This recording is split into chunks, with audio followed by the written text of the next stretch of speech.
আসসালামু আলাইকুম। আজকের লেকচারে আমি ক্রিপ্টোগ্রাফি এর আরএসএ অ্যালগরিদম নিয়ে আলোচনা করব এবং একটি প্রবলেম সলভের মাধ্যমে আপনাদেরকে দেখাবো যে কিভাবে এই অ্যালগরিদমের উপরে প্রবলেমগুলো সলভ করতে হয়। সো মেইনলি এই অ্যালগরিদমটা আবিষ্কারটা যেটার কারণে হয়েছে তা হলো আমাদের কোনো একটা তথ্যকে আদান প্রদান করার সময় সেটাকে এনক্রিপ্টেড রাখার জন্য এবং কি পরবর্তীতে সেটা যাতে ডিক্রিপ্ট যোগ্য হয় সেটার উপরে ভিত্তি করে আমাদের এই অ্যালগরিদমটা তৈরি করা হয়েছে। So this algorithm is an asymmetric or public key cryptography algorithm, which means it works on two different keys, public key and private key. So এটা দুইটা কি এর উপরে ডিপেন্ড করে এই অ্যালগরিদমটা চলে। যেখানে পাবলিক কি রাখা হয় সেটা রাখা হয় মেইনলি আমাদের মেসেজটাকে এনক্রিপ্ট করার জন্য এবং কি প্রাইভেট কি রাখা হয় পরবর্তীতে সেই মেসেজটাকে ডিক্রিপ্ট করার জন্য। The public key is used for encryption and is known as everyone, while the private key is used for decryption. তার মানে আপনারা কথাটা বুঝতে পারছেন। এখন আমরা কোশ্চেন সলভে চলে আসি। কোশ্চেনে বলছে যে এনক্রিপশন অ্যালগরিদমটা ব্যবহার করার জন্য যেখানে আমাদের মেসেজ হলো আইই, এখানে একটা হিন্টস দিয়ে দিয়েছে যাতে আইই এর ভ্যালুটা আমরা ধরতে পারি সেই জন্য। সো সেটা আমরা সামনে আলোচনা করব। এর পরবর্তীতে বলতেছে অলসো ফাইন্ড 3 পাবলিক কি, আমরা 3টা পাবলিক কি বের করব যে কিটা আমরা মানে সবাই জানতে পারে কিন্তু প্রাইভেট কিটা সবাই জানতে পারে না। সো 3 পাবলিক কি আমরা বের করার পরবর্তীতে আমরা কোরসপন্ডিং তাদের প্রাইভেট কিটাও বের করব। এর পরবর্তীতে আমাদের ক্রিপ্টেড এবং ডিক্রিপ্টেড মেসেজটা দেখব। সো চলুন প্রবলেম সলভ করা যাক। প্রথমে আমাদের কোশ্চেনে কি কি আছে আমরা সেটা লিখে নিই। গিভেন আমাদের এখানে পি এর ভ্যালু 11 আছে, কিউর ভ্যালু 13 এর থেকে বড় আছে। আচ্ছা, পি এবং কিউ এই দুইটা ভ্যালু কেন লাগে? এই দুইটা ভ্যালু আমাদের এন এর ভ্যালু বের করার সময় আমাদের লাগে।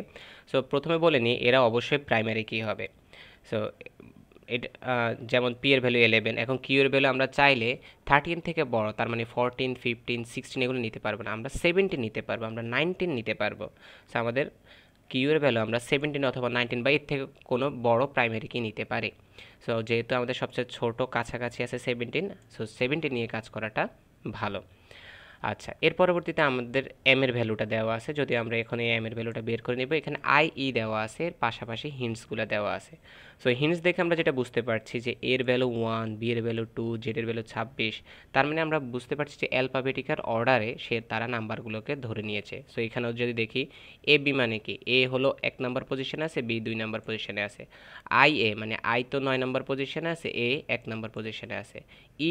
ই 5 নম্বর পজিশনে আছে, এ 1 নম্বর পজিশন। তার মানে আমরা বুঝতে পারছি আই ই দ্বারা কি হবে। সো আই হলো এখানে 9 নম্বর পজিশনে আছে, দেন ই হলো আমাদের 5 নম্বর পজিশনে আছে। এইভাবে করতে পারি, অথবা আমরা এবিসিডি সিরিয়ালে লিখে 1 2 3 4 এইভাবে করে গুনে দেখব যে আমাদের আই ই মানে 95। সো এর পরবর্তীতে আমরা যদি আসি আমাদের যে ভ্যালুটা বের করতে হবে সেটা হলো এন এর মান। এই এন এর মান বের করার জন্য মিললে আমাদের এই দুইটা প্রাইমারি কি লাগে। ওকে, সো আমরা এই দুইটা প্রাইমারিকে যদি গুণ পি অ্যান্ড কিউ এই দুইটা গুণ করি তাহলে আমরা এন এর ভ্যালুটা পাবো। সো এখানে পি এর ভ্যালুটা 11, কিউ এর ভ্যালুটা হলো 17, তাহলে এখান থেকে আমরা রেজাল্ট পাচ্ছি 187। সো এটা এন এর ভ্যালুটা। সো এই এন এর ভ্যালুটা কেন লাগে? আমরা যখন ক্রিপ্টেড ভ্যালু বের করব তখন আমাদের এই এন এর ভ্যালুটা লাগবে। সো এটা সামনে দেখতে পারবেন। এর পরবর্তীতে আমাদের আরও একটি ভ্যালু বের করা লাগে, সেটা হচ্ছে phi of n, phi of n এই ভ্যালুটা লাগে। সো এটার একটা নাম আছে, নামটা মনে রাখা জরুরি না, তবে বলতে পারি সেটা হলো আপনার ইউলিয়ার্স টোশিয়েন্ট ফাংশন বলা হয় এটাকে। সো এটা কেন লাগে? জিসিডি বের করার সময় আমাদের কাজে লাগে। সো আমরা এটা সামনে দেখতে পাবো p minus one into q minus one, এই দুইটার মাল্টিপ্লিকেশনে আমাদের মেনলি এই ফাই অফ এন বের করতে হয়। সো এই দুইটার ভ্যালু যদি আমরা লিখি, সো এখানে আছে পি এর ভ্যালু যেহেতু 11, সো 11 মাইনাস 1 10, ওইটা 17, তার মানে হলো আমাদের এখানে 16। তার মানে আলটিমেটলি আমরা কী পাচ্ছি? 160 পাচ্ছি। এখন এর পরবর্তীতে আমাদের কি বের করতে হবে? আমাদের এর পরবর্তী ই এর ভ্যালু বের করতে হবে। সো আমি আপনাদেরকে মেন সূত্রটা লিখে দিই ক্রিপ্টেড মেসেজের জন্য। C is equal to m to the power e mod n. আচ্ছা, এর মধ্যে আমাদের অলরেডি এন ভ্যালুটা আমরা পেয়ে গেছি, এখন আমাদের ই ভ্যালুটা লাগবে। সো ই ভ্যালুটা কীভাবে বের করা হয়? আর এখানে ইটাই হলো মেনলি 3 পাবলিক কি বলা হয়েছে না। সো এই পাবলিক কিটাকে ই বলা হয়, যেহেতু পাবলিক কিটা এনক্রিপশনের জন্য লাগে। সো ই মানে এনক্রিপশন। এখন আমরা তাহলে পাবলিক কিগুলো বের করে নিই। 3 পাবলিক কি। সো প্রথমে ই 1 বের করে নিই। আচ্ছা, সো এই ভিডিওটার দৈর্ঘ্য একটু বড় হবে, কারণ আমাদের এখানে প্রত্যেকটা ভ্যালু যখন আমি একদম ইলাবোরেটলি দেখাতে যাব তখন দেখবেন যে একটু ভিডিওটার লেন্থ বড় হয়ে যাচ্ছে। সো সবাই ধৈর্য সহকারে দেখার ট্রাই করবেন। সো ই বের করার জন্য কন্ডিশনটাকে আগে প্রথমে সেটা লিখে নিই। ই ইজ সাচ দ্যাট, ই সবসময় ওয়ানের থেকে বড় হবে এবং কি ফাই অফ এন এর সমান অথবা ছোট হবে, and E is coprime with কার সাথে, ফাই অফ এন এর সাথে। তার মানে ইর ভ্যালুটা সেটাই হবে যে ভ্যালুটা আসলে ই সেই ভ্যালুটাই হবে যার সাথে আমাদের কি হয়, ফাই অফ এন এর কো প্রাইম হয়। সো কো প্রাইম বিষয়টা আপনারা জানেন যে কমন যদি শুধু ওয়ান থাকে, মানে হলো আমাদের দুইটা নাম্বারের জিসিডি যখন ওয়ান থাকে তখন সেটাকে আমরা কো প্রাইম বলি। সো বিষয়টা কেমন আমি যদি একটু দেখাই, ধরেন ই আছে, ফাই অফ এন আছে। সো আমরা ই এর ভ্যালু আসলে সিরিয়ালি বাইর করবো। আমরা প্রথমে দেখবো যে 2 দিয়ে হয় কিনা, তারপরে 3 দিয়ে হয় কিনা, 4 দিয়ে, 5 দিয়ে, এভাবে আমরা সিরিয়ালি দেখবো। সো প্রথমে আমরা 2 দিয়ে শুরু করি, যেহেতু আমাদের প্রাইম নাম্বার 2 থেকেই শুরু। সো প্রথম প্রাইম নাম্বার আমরা ধরলাম 2, আর ফাই অফ এন এর ভ্যালু তো আমরা জানি 160। সো এই প্রসেসটা আসলে ফলো করবেন। সো এটার কোনো আসলে রেডিমেড সূত্র নেই, এইভাবে আপনাদেরকে ধরে বের করতে হবে। সো প্রথমে 2 ধরবেন আগে, তারপরে দেখবেন যে এই যে 2টা নিলাম, ই এর ভ্যালু 2 হওয়ার যোগ্য কিনা সেটা চেক করবেন। সো জিসিডি 1 হয় কিনা সেটা দেখবেন। সো আমরা জিসিডি কীভাবে বের করি, আমরা যদি ফাংশানে লিখি তাহলে তো সেটা ফাংশানে ক্লিক করলে বের হয়ে যায়, কিন্তু আমরা যদি সাধারণভাবে দেখি আমরা কীভাবে বের করি, আমরা 2 এর মৌলিক সংখ্যা বের করি। সো 2 এর মৌলিক সংখ্যা কি, 1 আর 2। 160 এর মৌলিক সংখ্যা কি, 1, সরি মৌলিক না, গুণনীয়ক। গুণনীয়ক কি, 1, 2, এভাবে আমাদের 4, এভাবে আরও হতে পারে। সো আমরা এগুলো দেখার দরকার নেই, যেহেতু এখানে 2 আছে। সো 2 এর সাথে কম্পেয়ার করবো। সো এর থেকে বড় সংখ্যা আমাদের নেওয়ার প্রয়োজন নেই। এখন যদি আমাদের দেখি এটা কো প্রাইম কিনা, এখানে দেখতেছি যে 1 1 কমন আছে, 2 2 কমন আছে। তার মানে দুইটা সংখ্যা কমন হওয়া যাবে না, শুধু একটা সংখ্যা, জিসিডি 1 হবে। সো শুধু একটা সংখ্যা কমন যাবে, সেটাকে 1, এটা কমন যাবে। তখন গিয়ে আমরা এই 2 যে আছে সেটাকে ই1 স্টোর করব, কিন্তু এখন আমরা 2টাকে স্টোর করতে পারছি না। সো যখন 2কে স্টোর করতে পারবো না, আমরা পরবর্তী সংখ্যাতে ঝাঁপ করব। সো পরবর্তী সংখ্যা হলো 3। এখন 3 আর 160 এর মধ্যে দেখি তাদের কো প্রাইম আমাদের আসে কিনা। 3 এর জন্য যদি আমরা মৌলিক সংখ্যা বের করি 1 3, 160 এর জন্য যদি আমরা বের করি তাহলে 1 দিয়ে 160কে ভাগ যায়, 2 দিয়ে যায়, তারপরে আমাদের 3 দিয়ে তো যায় না, 4 দিয়ে আবার যায়। সো আমরা 4 পর্যন্ত দেখার দরকার নেই, যেহেতু আমাদের এখানে 3 সর্বনিম্ন সংখ্যা যেটা আছে সেইটা পর্যন্ত দেখলে আমাদের হবে। সো এখন এই দুইটা সংখ্যার মধ্যে আমরা কি দেখতে পাচ্ছি যে কমন শুধু 1ই আছে। যেহেতু কমন 1 আছে, তার মানে আমরা যদি এই দুইটা জিসিডি বের করি, সো জিসিডি বের করলে আমাদের 1ই আসবে। সো যেহেতু জিসিডি বের করলে 1 আসতেছে, তার মানে আমরা এই ভ্যালুটাকে ইতেই স্টোর করতে পারি। সো আসলে এভাবে চেকিংটা করতে হয়। সো এটা একটু লেন্দি হয়ে যায়, এই কারণে ভিডিওটা দেখবেন একটু বড় হয়ে যাবে, কারণ আমি 3টার জন্য বের করব, তো সো একটু বড় হয়ে যেতে পারে। সো প্রথম ভ্যালুটা আমি নিলাম, এখন আমি ই2 এর ভ্যালুটা নেব। সো ই2 এর ভ্যালু আমরা 3 দেখা শেষ, 4 তো দেখবো না, কারণ আমরা শুধু প্রাইম নাম্বারগুলোই নেব। কো প্রাইম বের করার জন্য শুধু প্রাইম নাম্বার দেখলে হবে। 5 নিতে পারি আমরা, কিন্তু আমরা দেখতেছি যে 5 দিয়ে 160কে ভাগ করা যায়। সো এই পাশের কোনো সংখ্যা দিয়ে যদি আমাদের ফাই অফ এনকে ভাগ করা যায়, তাহলে সেই টাইপের সংখ্যা আমাদের নেওয়ার দরকার নেই, কারণ হলো সেইখানটার ক্ষেত্রে জিসিডি কখনোই 1 পাওয়া যাবে না। এর পরিবর্তে আমরা 7 দেখতে পারি। সো 7 1 6 0। সো 7 প্রাইম নাম্বারকে যদি দেখি 1, যেমন এখানে 2 এর ক্ষেত্রে 2 160কে ভাগ যেত, এখানে আমরা 2কে না দেখলেও কিন্তু হতো। আচ্ছা, এখন আমরা 7কে দেখি। 7 দিয়ে 160কে আমরা দেখতেছি ভাগ যায় না। সো 1 অ্যান্ড 7, 7কে শুধু 1 এবং 7 দিয়ে ভাগ করা যায়। 160কে যদি চিন্তা করি, তো 1 2 দিয়ে যায়, 3 দিয়ে যায় না, 4 দিয়ে মেবি যায়, 4 4 16 হয়ে যায়, 5 দিয়ে যায়, 6 দিয়ে যেতেও পারে, কিন্তু 7 দিয়ে যায় না। সো এদের মধ্যে যদি আমরা কমন দেখি, তার মানে আমাদের এখানে 1 কমন আসতেছে, রাইট? সো এখানে যদি 1 কমন আসে, তার মানে এখানে জিসিডি যেহেতু 1 পাচ্ছি, সুতরাং আমরা এই ভ্যালুটা নিতে পারবো। কোন ভ্যালুটা? এই 7 ভ্যালুটা। সো আমরা এখানে 7 নিলাম। এর পরবর্তীতে আপনি ই3 এর ভ্যালু বের করবেন। সো ই3 এর জন্য আপনার 8 নিতে পারেন। 8 নিলে হবে কি না, 9, 8 যেহেতু জোড় সংখ্যা হবে না, কারণ 2 দিয়ে ভাগ করা যায়। 9 দিয়ে 160কে ভাগ করা যায়। সো আমরা 9কে চেক করতে পারি, 9 160। সো 9 দিয়ে যদি দেখি, 9 এর জন্য আমাদের কি আছে 1, তারপরে আমাদের আসছে 3 আসছে, অ্যান্ড 9। হ্যাঁ, এই তিনটা সংখ্যা আসতেছে, রাইট? আর 160 যদি এর ভিতরে চিন্তা করি, 1 আসতেছে, 2 আসতেছে, 4 আসতেছে, 5 আসতেছে, 6 আসতে পারে, 8 আসতে পারে, এটা এই দুইটা আমি শিওর না, কিন্তু 9 আসবে না, কারণ 9 দিয়ে 160কে ভাগ করা যায় না, এটা আপনারা অবশ্যই ক্যালকুলেটারে দেখবেন। তার মানে আমাদের কমন কি আছে, 1 আছে, রাইট? সো যেহেতু আমাদের কমন 1 আছে, তার মানে আমরা এখানে কত বসাতে পারি, 9 বসাতে পারি। তার মানে জিসিডি যখন আমরা 1 পাচ্ছি, তখনই আমরা এর ভ্যালুটা ক্যালকুলেট করছি। সো আমাদের এনক্রিপ্টেড 3টা ভ্যালু পাওয়া শেষ। এখন আমাদেরকে কোরসপন্ডিং এইটার জন্য আমাদের কি বের করতে হবে, কোরসপন্ডিং 3 প্রাইভেট কিও বের করে নিতে হবে। সো প্রাইভেট কিকে ডি দ্বারা প্রকাশ করা হয়, কারণ ডিক্রিপ্টেড জন্য আমাদের এই প্রাইভেট কিটা প্রয়োজন হয়। সো চলুন প্রাইভেট কিটা বের করে নিই। সো এখানে আমি প্রাইভেট কিয়ের জন্য মেন সূত্র যেটা সেটা লিখে নিই। আচ্ছা, এখানে যদি আমরা বের করি ডি ইজ ইকুয়াল টু, আচ্ছা আমি এতটুকু ক্লিয়ার করে নিই। এখন আমরা এর ভ্যালু বের করার পরে ডি এর ভ্যালু বের করব।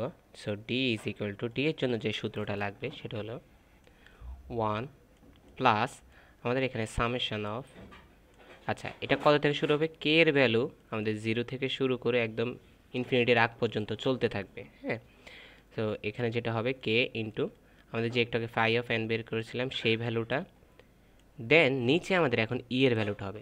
তার মানে আমাদের যখন এই 3 এর জন্য কাজ করব, তখন আমরা ইয়ের ভ্যালু 3 দিব, যখন আমরা এই 7 এর জন্য কাজ করব ইয়ের ভ্যালু 7 দেব, যখন আমরা 9 এর জন্য কাজ করব এভাবে 9 দিব। সো তাহলে তাদের কোরসপন্ডিং যে প্রাইভেট কিটা আছে সেটা বের হবে। সো আমরা প্রথমে আমাদের E1 যখন ই হয় WHE ইজ ইকুয়াল টু হয় is equal two E1 is equal two 3,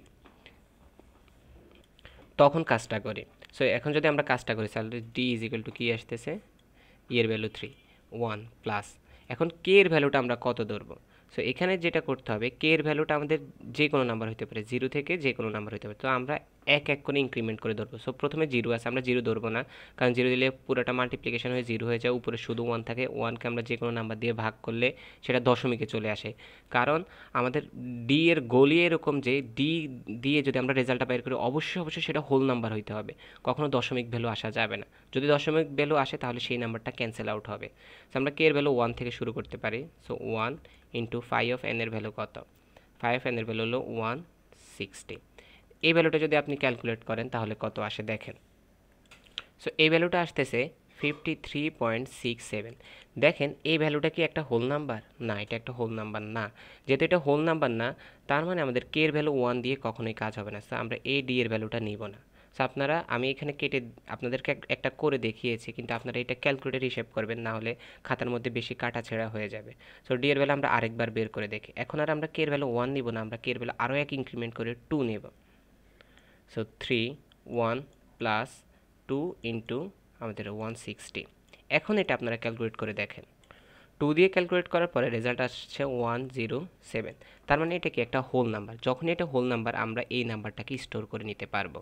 তার মানে ই যখন 3 তখন D1 এর ভ্যালু 107। আচ্ছা, এখন আমরা E3 এর জন্য কাজ করা শেষ, আমরা একটা হোল নাম্বার পেলেই সাথে সাথে আমরা কাজটা থামিয়ে দেব। এর পরবর্তীতে যাই, হয় E2 ইজ ইকুয়াল টু 7। এখন আমরা ডি এর ভ্যালু আবার সিমিলার হইতে প্রথম থেকে শুরু করব। এখন ই এর ভ্যালু 7, আমাদের 1 প্লাস কে এর ভ্যালু আমরা আবার 1 থেকে ধরা শুরু করব, ইন্টু আমাদের এখানে কত আছে, ফাই অফ এন এর ভ্যালু 160। এখন দেখি আমরা এখানে কোনো হোল নাম্বার আসে কিনা। এখানে অবশ্যই আমাদের একটা হোল নাম্বার আসে, সেটা হলো 23। তার মানে আমাদের এখানে বাড়তি আর কোনো কাজ করতে হচ্ছে না। সুতরাং D2 এর ভ্যালুটা হবে আমাদের 23। এখন আমরা D3 এর ভ্যালু বের করব। আমি এখানে দাগ দিয়ে দেখাচ্ছি। হয় E3 ইজ ইকুয়াল টু আমাদের এখানে 9, সেটার জন্য আমরা যদি বের করি তাহলে D is equal two 1 plus, প্রথমে 1 দিয়ে চেষ্টা করি, 160 ডিভাইড বাই 7। সো এটা দিয়ে যদি করি আমাদের একটা দশমিক নাম্বার চলে আসছে। সো দশমিক নাম্বার, তার মানে এটা আমরা করব না। সো এভাবে আমাদের 1 দিয়েও হবে না, 2 দিয়ে আমি এগুলো করে দেখেছি, 2 দিয়েও হয় না, 3 দিয়েও হয় না, 4 দিয়েও হয় না, আমরা 5 দিয়ে করতে গেলে হয়। সো আমরা একসাথে ক্যালকুলেটারে আপনারা হিসাব করে করে দেখবেন, অবশ্যই বারবার 1 দিয়ে 2 দিয়ে 3 দিয়ে এভাবে তো লিখবেন না। যে যখন যেটা ক্যালকুলেট করার পরে দেখছেন যে হচ্ছে, তখন শুধু সেটাই লিখবেন। সো আপনারা একদম ডিরেক্টলি এটা লিখতে পারেন 1 প্লাস, এখানে 1 যেহেতু 2 3 4 দিয়ে হবে না, এমনকি 5 দিয়ে হবে, আমি 5 দিয়ে এটা ক্যালকুলেট করে দেখেছি, এটা হয় 160 ডিভাইড বাই 9। সরি আমি এখানে কাজটা 9 এর জন্য করছি, সো 9 এর জন্য দেখানো উচিত ছিল। ওকে 9। সো এইখানে আমাদের তাহলে রেজাল্টটা কত আসবে? 89। সো আপনারা এই কে এর ভ্যালুটা প্রথমে 1 ধরছেন, এরপরে 2 ধরে ক্যালকুলেটর, এরপরে 3, এরপরে 4, এবারে 5 দিলে দেখবেন যে 89 আসতেছে। তখনই আপনারা কি করবেন? এই ডি এর ভ্যালুটা স্টোর করে নেবেন 89। Okay fine. তারপরে আপনার স্টেপগুলো বুঝতে পারছেন? প্রথমে পি কিউ এম এর মান নিলেন, তারপরে এন এর মান, তারপরে ফাই অফ এন এর মান, তারপরে ই এর মান, তারপরে আপনারা ডি এর মানটা বের করে নিলেন। Okay fine. এখন আপনাদের মেইন কাজে চলে আসছেন, যে আমাদের এই ভ্যালুটা বের করতে হবে। কারণ আমাদের হাতে এখন ই এর ভ্যালু আছে, এন এর ভ্যালু আছে, এম এর ভ্যালু আছে, প্রত্যেকটা ভ্যালু আছে, আমরা এনক্রিপশন করতে পারবো, এমনকি আমাদের করসপন্ডিং ডি এর ভ্যালু আছে, তার মানে আমরা ডিক্রিপ্টো করতে পারবো। সো চলুন আমরা বাকি কাজগুলা দেখি। এখন আমরা আমাদের যে মেইন সূত্রটা আছে, c is equal to m e mod n. আচ্ছা, সি দ্বারা কি বোঝায়? আমি আগেও বলেছি সি দ্বারা বোঝায় মেইনলি ক্রিপ্টেড মেসেজ। সো এখানে ক্রিপ্টেড, বুঝতেই পারতেছেন যে ক্রিপ্টেড মেসেজ বোঝায় সি দ্বারা। সো এখান থেকে আমাদের ভ্যালুটা বের করতে হবে। এখন কথা হলো ই এর ভ্যালু তো আমরা অনেকগুলো পেয়েছি, আমরা কোন ভ্যালুটা বসাবো, তাই না? সো আপনাকে যেটা করতে হবে, প্রত্যেকটার করসপন্ডিং ভ্যালু বের করতে হবে। সো এক্সামে যখন আসবে কোশ্চেনের দিকে খেয়াল করবেন, আপনি একটা অথবা দুইটা, যদি কিছু না বলে একটা করে দিলেও হবে, অথবা যদি রিকোয়ারমেন্ট থাকে যে তিনটার জন্যই বের করতে হবে, তখন আপনাকে তিনটার জন্যই ক্রিপ্টেড মেসেজটা বের করতে হবে। সো আমি এখানে আপনাদেরকে দুইটা করে দেখিয়ে দিব, যাতে আপনারা এখানে বিষয়গুলো ক্লিয়ার হয়ে যান। সো আমরা ই যখন 3 তখন একটু আমরা দেখি। So when is equal two 3, প্রথমে এই বিষয়টা দেখি। এম এর ভ্যালুটা কত? এম এর ভ্যালু প্রথম আমরা দেখছি যে 95। সো এম এর ভ্যালু হলো 95। ই এর ভ্যালুটা আমরা এখন 3 নিয়ে কাজ করব। মড আমাদের এন এর ভ্যালুটা কত? এন এর ভ্যালুটা হলো আমাদের 187। এখন এখানে কি করতে হবে? এই মডটা করবে। সো আপনার ক্যালকুলেটারে এই কাজটা করতে পারবেন না, এটা মুখে মুখে হিসাব করে আসলে কাজটা করতে হবে। সো ক্যালকুলেটারে যেভাবে করতে পারেন, আপনারা এই নাম্বারটাকে ভাগ দিয়ে দশমিক নাম্বারটা বাদ দিয়ে 187 দিয়ে গুণ করলে রেজাল্টটা পেয়ে যাবেন। অথবা আপনাদেরকে আমি দেখিয়ে দিই একদম ইলাবোরেটলি কীভাবে কাজটা করতে পারেন। প্রথমে আপনার যে আমি যদি এখানে লিখি 95 হোল কিউব, 95 হোল কিউব, এটাকে লিখলে কত আসে? এটাকে লিখলে আসবে 857375, এটা আসবে। সেটাকে কত দিয়ে ভাগ করতে হবে? 187 দিয়ে। সো ভাগ করবেন কত দিয়ে? 187 দিয়ে। ভাগ করার পর আপনি যে রেজাল্টটা পাবেন সেটা হবে 458.4.93048, এটা পাবেন। সো এই দশমিকের পরের সংখ্যাকে 187 দিয়ে গুণ দিলেও আপনাদের রেজাল্টটা পেয়ে যেতে পারেন। অথবা যেটা সবচেয়ে ভালো প্রসেস, যদি বড়, সেটা হলো আপনার যে এই নাম্বারটা আছে সেটাকে 187 দিয়ে গুণ দিবেন, 187। সো এটাকে যদি 187 দিয়ে গুণ দেন, সেটা কত আসবে? যে 857208, এই রেজাল্টটা আপনারা পাবেন। এখন কি করতে হবে? মেইন যে রেজাল্টটা পেয়েছেন 857375 মাইনাস 857208, এটা করলে আপনাদের ভাগফল আসবে 167। সো এটাই হবে আপনাদের মড রেজাল্ট। সো এই প্রসেসটা আপনাদের কাছে যদি ভালো না লাগে, আপনারা অন্য প্রসেস ফলো করতে পারেন। তবে মাঝে মধ্যে দেখা যায় কি, আমাদের দশমিক এর পরের সংখ্যা নিয়ে 187 দিয়ে গুণ করলে মাঝে মাঝে আমাদের রেজাল্টটা ভুল আসে। এটার একটা কারণ হলো কি, আমাদের ক্যালকুলেটার পর্যাপ্ত স্পেস থাকে না, তখন সে কিন্তু ফুল রেজাল্টটা নেয় না, সো অর্ধেক রেজাল্টটা নেয়। এই কারণে দশমিকের পরের সংখ্যা নিয়ে গুণ করলে মাঝে মাঝে আমাদের রেজাল্টটা ভুল দেখায়। আচ্ছা, E3 এর জন্য তো আপনাদেরকে দেখালাম যে 167 বের হলো। এখন আমাদের যদি ই এর ভ্যালু 3 না ধরে আমরা যদি 7 ধরি, তাহলে কি হবে? তাহলে ই ইজ ইকুয়াল টু, যদি আমরা 7 ধরি, তাহলে c is equal to m to the power e mod n এর জন্য আমাদের হবে, এম এর ভ্যালু হলো 95, এটা হলো 7, মড এন এর ভ্যালু হলো 187। এখন প্রবলেম হলো এত বড় সংখ্যা তো আপনার ক্যালকুলেটারে ধরবে না, তখন আপনি কি আইডিয়া খাটাতে পারেন এখানে? কারণ আমরা এই নাম্বারটাকে যদি ক্যালকুলেটারে বসাই, সো আমাদের ক্যালকুলেটারে এত বড় স্পেসিফিকেশনে যে 95 পর্যন্ত নেবে। সো আমরা যেই কাজটা করি এখান ক্ষেত্রে, সেটা হলো 95 আমরা একটু ভেঙে ফেলতে পারি। যেমন আমরা 95 মড 187 ইন্টু 95 মড 187 ইন্টু আমাদের যে মড 187। তো আপনারা চাইলে এইভাবে ভেঙে নিতে পারেন, বাট ভাঙার পরে শুধু ভেঙে ফেললেই হবে না, অবশ্যই যেটা দিয়ে মড করতেছেন সেটা দিয়ে আরেকবার মড করে নিতে হবে। সো এখানে ইন্টারনাল একটা ক্যালকুলেশন আছে কেন 187 দিয়ে আবার করতে হয়। সো আজকে এইটা দেখানোর বিষয় না, আজকে আমার মড শেখানোটা মেইন লক্ষ্য না। সো তারপরে আমি একটু দেখিয়ে দিয়েছি কীভাবে মড করতে হয়। সো এটা ঠিক সিমিলার ওয়েতে এখানে করবেন, করার পর আপনি যে মড করার রেজাল্টটা পাবেন সেটা হলো আপনার 157। আর একটু আগে আমরা এটার জন্য মড বের করেছিলাম, সো এটার মড 167 ছিল, 167। সো এই দুইটা নাম্বার মাল্টিপ্লিকেশনের সাথে যদি আমরা মড করি 187। আচ্ছা, সো এর পরবর্তী স্টেপ কি? সো এটার মড করে ফেলবো, এটার মড করে ফেলার পরে 39 আসবে রেজাল্টটা। সো মডটা নিজ দায়িত্ব করে নেবেন। সো আমি ই আর 9-এর জন্য দেখাচ্ছি না, সো যদি চাই কোশ্চেনে আপনারা ই 9-এর জন্য করে দেখাতে পারেন। এখন আপনাদেরকে যে বিষয়টা দেখাবো সেটা হলো ডিক্রিপ্টের বিষয়টা। সো ডিক্রিপ্টের জন্য আমাদের কোন সূত্রটা লাগে? সো এটা হলো ডিক্রিপ্টের জন্য যেটা লাগে সেটা হলো আমরা দেখব যে ডিক্রিপ্ট করার পর আমাদের যে মেইন এম আছে সেটা বের হয়ে আসে কিনা। কারণ আমাদের প্রথমে যদি আমরা চলে যাই, আমাদের এম এর ভ্যালু 95 ছিল, সেই ভ্যালুটা যদি আসে তখন আমরা বলছি ডিক্রিপ্টেড রেজাল্ট ইজ কারেক্ট। সো এটার জন্য যে সূত্রটা সেটা হলো c two the power d mod n। তো আমরা যদি প্রথমটার জন্য ডিক্রিপ্ট করি, মানে ই যখন 3d যখন 107 সেটার জন্য যদি আমরা বের করি তাহলে কি আসে? আচ্ছা, সো সেই ক্ষেত্রে ই যখন 3 ছিল তখন সি এর ভ্যালুটা কত আসছে? 167 আসছে না? সো আমরা সি এর ভ্যালুটা 167 বসাবো। আবারও বলছি, আমরা প্রথমটার জন্য যেহেতু কাজ করছি, সো 3 আর 107 যখন আসে সেটার জন্য কাজ করবো। সো 3 দিয়ে আমরা সি এর ভ্যালু কি পেয়েছি, আমরা এটা বসাবো না। এখানে যে আমরা 39 পেয়েছি সেটা বসাবো না, কারণ আমরা সেটা E7 এর জন্য পেয়েছি। সো আমরা E3 এর জন্য 167 এবং কি ডি এর ভ্যালু কত? E3 এর জন্য 107 মড এন এর ভ্যালু আমাদের কত? সো এন এর ভ্যালু আমাদের অ্যাজ ইউজুয়াল 187। এখন কথা হলো, আমরা এখানে 95 টু দি পাওয়ার 7 করতে আমাদের অবস্থা খারাপ হয়ে গিয়েছিল। আমরা কিভাবে 167 টু দি পাওয়ার 107 এটা করতে পারি? সো এটা আসলে ক্যালকুলেটর দিয়ে এক্সামে করা সম্ভব না, খুব লিটল টাইমের ভিতরে।